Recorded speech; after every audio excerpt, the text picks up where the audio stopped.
For the record. The president of Madison College announces his retirement. Some of our accomplishments over the past 10 years has really been a part of serving the community. And the first candidate breaks ground in the race to replace Joe Parisi. They said, identify the position that you want, and this was actually it. Welcome to For the Record. I'm Will Keneally. We start this week in Washington, where the House of Representatives named a new speaker. And the Biden administration shortly afterward tasked the chamber with getting to work. The president outlined a key list of domestic priorities that he wants to fund for the next year and asked Congress to approve emergency funds. Now, that includes things like funding for childcare, a key issue here in the Badger State. And joining us now for more on how things are shaping up in D.C. is Democratic Senator Tammy Baldwin. And thanks so much for joining us.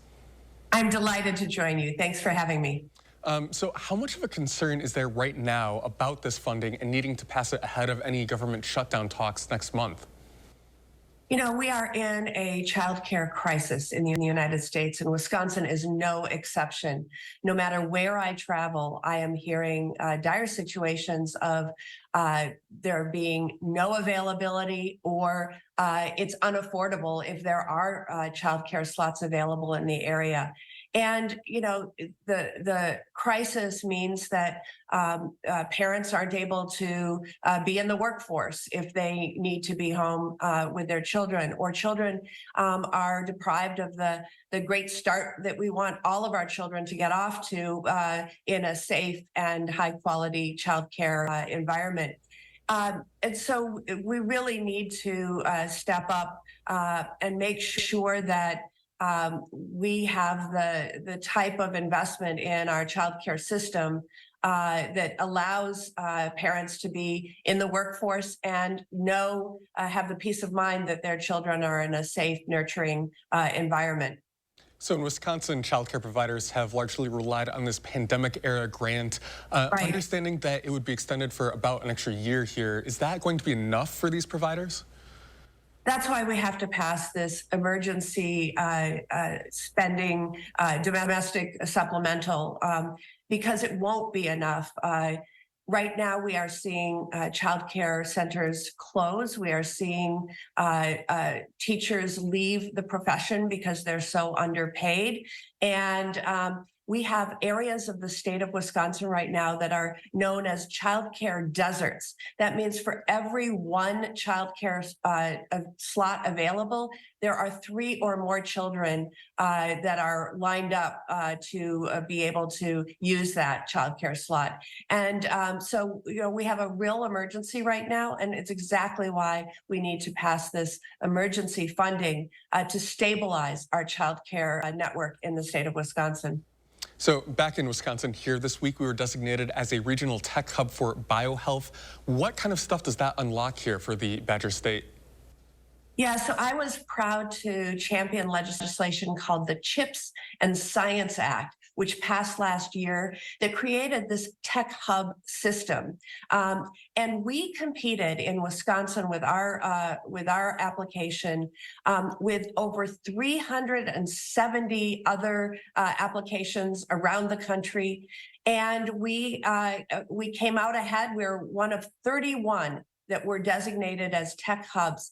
It's a consortium of 15 entities, some public sector, some private sector, that are looking at everything from innovation, research and development, all the way to commercialization in the space of personalized medicine and the ability to really change our response to cancer as we know it and to other debilitating chronic conditions. And I'm so excited about all the partners that have come together. We should be proud of these amazing assets of world-class research institutions, innovative and pioneering biotech companies, as well as our ability to manufacture and make things in Wisconsin and do so in a highly efficient and automated way. We have, I think, a gem in this tech hub designation, and this will allow us to compete for funding in phase 2 of this program. So I'm curious too, we talk a lot about brain drain here in Wisconsin and this idea of net migration. Does this designation do anything to help draw people back into the state? Without a doubt, this is going to be a draw. If we, so the next phase will include significant funding for our tech hub if we, sort of win the next competition, which will be 5 designations out of the 31 that have already been designated in this first phase. And, this would not only be, we would not only be an exciting place where this innovation and commercialization is going on, but people want to be a part of breakthroughs in health and personalized medicine and biotechnology. So I think that we would be a place that's attracting the best and brightest because of this designation, as well as, again, each of the consortium members are innovative companies or universities already. And we know that you've been pushing for this for a very long time here. Senator Baldwin, thanks so much for joining us. Really appreciate it. Thank you. When we come back, after a decade at the helm of Madison College, President Jack Daniels announces that he will retire next year. We sit down with him to talk about his legacy at the college when we come back. This portion of News 3 Now is sponsored by Madison Gas and Electric. You're the people who make junk disappear? We brought a whole truckload of magic. 1-800 got junk. I love you. We make junk disappear. All you have to do is point. Don't miss Schuster's Farm Fall Harvest, on now through October 30th. Over 60 activities for all ages. Get lost in the corn maze. Enjoy barnyard animals and hay rides. Over 14 acres of pumpkins. Tasty eats and treats with apple cider donuts, homemade pumpkin cake, caramel apples, craft beer and wine. Dare to enter our haunted forest.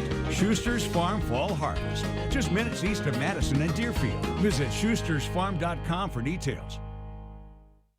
Let's get real clear. If you have psoriasis and are experiencing joint pain, it could be psoriatic arthritis. Both are believed to be caused by excess inflammation inside the body. Get real with your dermatologist and ask about Real Clear Skin today. Announcing the winners of Madison Magazine's Best of Madison Readers Poll for 2023. Congratulations to Gloria's Mexican Restaurant and Tequila Bar for winning gold for Best Mexican Southwestern. See all the winners on MadisonMagazine.com.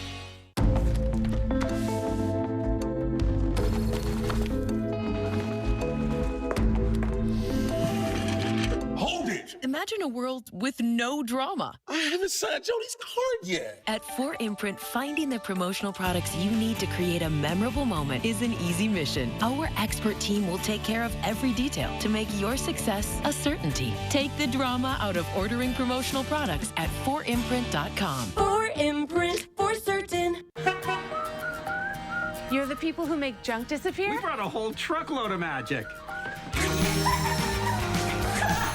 1-800 got junk. I love you. We make junk disappear. All you have to do is point. Welcome back. From its anchor next to the airport on the city's east side, Madison College has been an economic and educational driver for the community. And the college's president, Jack Daniels, has been at the college's helm for a decade now, but he's now deciding to step down. And to talk his legacy is the man himself, Jack Daniels. Thanks so much for joining us. Well, thank you very much for having me. So I want to get a sense of why are you deciding to step down now? I think, you start to look at what one is accomplished, where the college has gone, and knowing that it needs to go to the next level. And I feel comfortable right now with the staff we have, the excellent managers, that we can take it to the next level. And I also want to spend some time doing some other things and working in the community and following some of the other plans I'd like to have.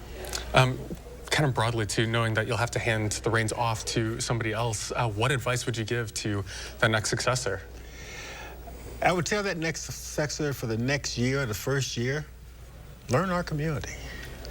Learn the culture of our community, understanding what the needs are, and put a lot of confidence in the existing staff, because as I said before, they're excellent. They have a very good idea about what do we do, what do we offer, and where some of the barriers are that we need to address. So I want to touch on your legacy now too, knowing that this college has such an important impact here in the community. For those who might not know or might not be able to quite quantify how much of an impact it has, can you discuss a little bit about just what you guys do? Sure. Well, Madison College serves roughly about 32,000 students. And we have 7 campuses and we span 12 counties. We do technical training as well as having students who transfer to four-year institutions for their professional degrees as well. Madison College is also very much involved in the community and many things that the community does as well as what they want to initiate. And some of our accomplishments over the past 10 years has really been a part of serving the community. And how has the college changed over the last few years? I know you obviously have had some actual physical campus moves extending down to the city's south side. What's changed? You know, what has changed, and it really hasn't changed, because most two-year institutions, even our colleagues there in the state, we look at what the community need. How can we better serve that need? That community being a residential community as well as the business community. So we serve our businesses with our graduates who go through many of our programs, get diplomas or certificates. After 6 months, our graduates are going to be placed 93% of the time.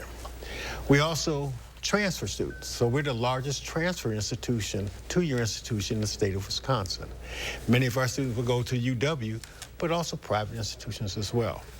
So as we think about the need, there was a huge need on the south side of Madison, serving that need. So we actually created that campus in South Madison to serve the need of South Madison. And so 12 counties, that seems huge in my mind, especially for a local Madison Technical College. How do you just handle communities that might have disparate interests, urban setting, rural settings across the state here? You know, one of the things we do is to, again, we go to the community. What are those community needs? The rural needs are going to be different than what our urban needs are. And understanding what those are and how can we address those. We have many manufacturers in our rural county settings of our district. How can we train our folks to be better, to be employed and be more competitive? That helps us because we bring in many of those employers who sit on our advisory committees, who actually tell us what their needs are. And we go right back and try to meet those needs in every area of our district. So a career at Madison College that spanned a decade here. I'm sure you've got a lot of memories, anecdotes. Is there one in your mind that kind of encapsulates your time here in Madison? Serving students. You know, students is at the core of what we do. Making sure that they get the skills they need so they can go on and be in our employer base, as well as transfer. That is huge. All of our campuses focus in on the students, and I think that is the key part about Madison Area Technical College. President Daniels, thanks so much for joining us. Enjoy your retirement. Thank you. Well, thank you very much. So Daniels is one of 3 notable Madisonians announcing their retirement this year, along with county exec Joe Parisi and the Madison Symphony Orchestra's John DeMaine. You can see a profile of their 3 legacies in Madison Magazine. We'll be right back. MG&E, building your community energy company for the future through the power of working together. Committed to cleaner, more sustainable energy, driven by innovation, fostered by shared values. Visit MGE2050.com. This is Kathy. She's about to see her dentist. She's afraid. Not because of the drill, but because of the bill. A big bill. But Kathy doesn't need to be afraid, and neither do you, thanks to affordable dental insurance from Physicians Mutual Insurance Company. It's easy to get this coverage. Don't believe me? Call or go online for all the details. You could even have this free information kit. This isn't a discount plan or preventive-only coverage. This is real dental insurance. It helps pay for over 400 procedures. That's a lot. I'm talking cleanings, fillings, crowns, bridges, root canals, even dentures. Bottom line, you'll have help paying for routine care and expensive major work. But if you want deductibles, forget it. There aren't any. No annual maximum either. Plus, you can see any dentist you want. Stop fearing the big bill. Start saving at the dentist. Call now or go to sendinfokit.com. Physicians Mutual, Physicians Mutual. At Informed Choice Insurance Agency, we're proud of our 5-star reviews. My agent Matthew explained everything about Medicare and the needed supplemental insurance. He took the time to show me several different plans and the plus and minuses of each policy. Andrea was amazing, from her knowledge to her presentation to her skills in navigating complicated and intimidating waters. I cannot emphasize enough how much she helped me and my family. Need help with your Medicare or Marketplace health plans? Get 5-star service at Informed Choice Insurance Agency. MG&E, building your community energy company for the future through the power of working together. Committed to cleaner, more sustainable energy, driven by innovation, fostered by shared values. Visit MGE2050.com. Welcome back. This week we saw the first candidate announce that she is jumping into the race to replace Dane County Executive Joe Parisi. Regina Vier sits on Madison's Common Council, representing a district on the city's near west side. She also works at the Department of Health Services, overseeing chronic disease and cancer prevention programs. We spoke with her earlier this week at her home in Madison. I was curious with politicians to get a sense of why you decided to run. Was there a specific moment that you decided to step up and run for county executive here? Oh wow! Now you're getting into my psyche. I am and strive to continue to be a servant leader, and I have really devoted my entire career to service, spending the last 25 years in health-related fields and in management. And I reached a point, I joined the Emerge Wisconsin class of 2017 and was really interested in moving into an opportunity to learn how to run for office, and feeling that that was an opportunity for a way for me to continue to give back to my community. In 2017, when I did Emerge, they said, identify the position that you want. And this was actually it. And it's because I've spent my career in management and executive spaces. And so this is a role that's appropriate for me to play, given my experience and the work that I've done in my life. This is the area where I chose to raise my family because of the attributes and amenities that are here. You know, from the lakes and the universities to our focus on agriculture and healthcare, and our incredible engagement with keeping our environment clean and available for our next generation. And that's really what drives me to want to be here. And I really want to create a place where everyone has the same kind of opportunity to thrive that I and my family have had. And that's really what I want to bring to the table. Is there something specific about the county level? Because I know county obviously handles different mechanisms than city, for example, like public health, perhaps. Yes. So at the county level, it's about 40% of the budget is health and human services, which is where I've spent my career. And again, I've been in executive position. I ran a nonprofit organization in lung cancer research and advocacy, and that allowed me to really understand all of the elements that are required for an entire enterprise, from finance and HR and communications and program management, all of the things that a county does. In my role at the Division of Public Health for the state of Wisconsin, I've been there 6 years. And there, it's a large entity with multi-tiered management, much like the county. And so the ability to really look across and take a systems level approach to things is really attractive to me, and a place where I think I can really bring value to the county. At the city level, things are slightly different than the county level. Certainly the public health is shared between the city and the county, and so it's a place where there is a lot of interaction, more so than in some other places where there is shared interest. But there it's an actual connected agency between the two. Curious a little bit about your experience too, both in public health and then also on the city council level. What do you hope to take to the county executive position from your experience so far? Yeah, so really this service mentality, and Dane County really is a place where there are services provided, and what we've seen in the data is that there's just too many people who are still struggling, and Dane County really needs to be that place that provides outstanding services to the people who need them most. And I'll give you an example. A constituent contacted me who, her mother was elderly and needing to move out of her home because of mobility and the conditions of the home. But her mom didn't have a lot of money. And so she really needed an affordable space.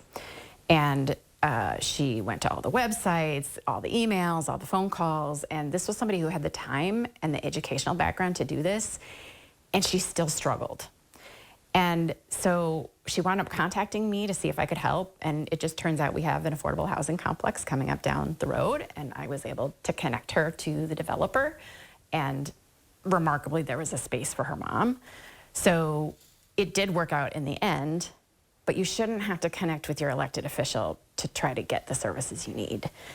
It's really important that we identify how we can really commit to change and collaborating in coming together across our community organizations, our health systems, our educational institutions, and our cities, villages, and towns to really bring that collective impact to the fore. So you might have actually just touched on it, but I'm curious from your perspective, what some of the biggest issues that face Dane County are? What would your first 100 days look like, for example? Yeah, so we certainly have some pretty significant issues in housing, and I do think that Madison is leading the way in some of the approaches. Unfortunately, the legislature has done things that have really removed a lot of options from local municipalities to be able to do things that are right for their communities. And so there are creative approaches, and I think that what Madison has been able to do in terms of offering carrots to developers to add affordable housing are things that can be implemented in other cities, villages, and towns. We definitely need to work on access to behavioral health care. It's a real issue around the county, and it's not going to be easy. We have the CARES initiative, which thanks to the county executive now, and the county board is about to vote on expanding it. It's still only going to get about 20 miles outside of Madison that the Madison Fire Department can accommodate. And so we really have to think more broadly about how do we do this on a regional basis so that we can really bring that type of service to the entire county. And you're thinking more like kind of on the emergent basis, like what CARES would cover instead of Mendota or something like that? Yes, exactly. So certainly we do need a crisis intervention center in the Madison area. We don't have one. The closest space is Winnebago, and that's really far away and really difficult. And it's concerning that a county with this size of a population does not have a site like that yet. And that is definitely going to be a high priority for me in this role. So we've seen a little bit of contention on the county board level over the past couple of years, especially with Sheila Stubbs as the appointment to the Department of Human Services.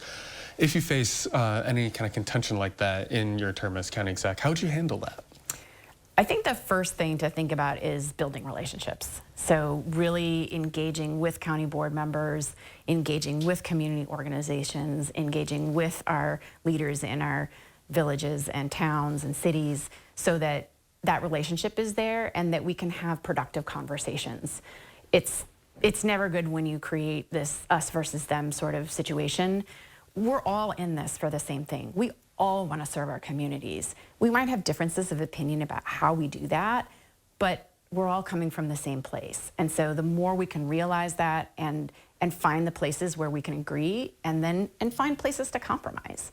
We don't always have to fully agree, we can compromise.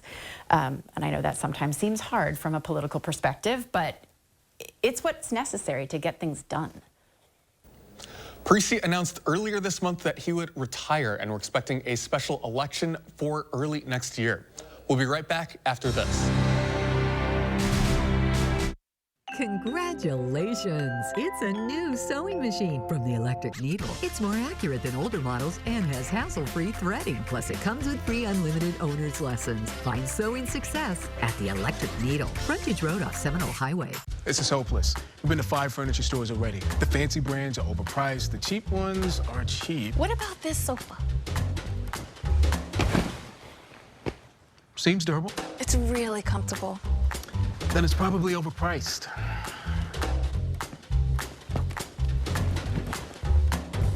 Oh my Bob. When you don't have to compromise on style, quality, or price, there's only one thing to say. Oh my Bob! Bob's Discount Furniture. Are record energy costs putting a squeeze on your fixed or limited incomes?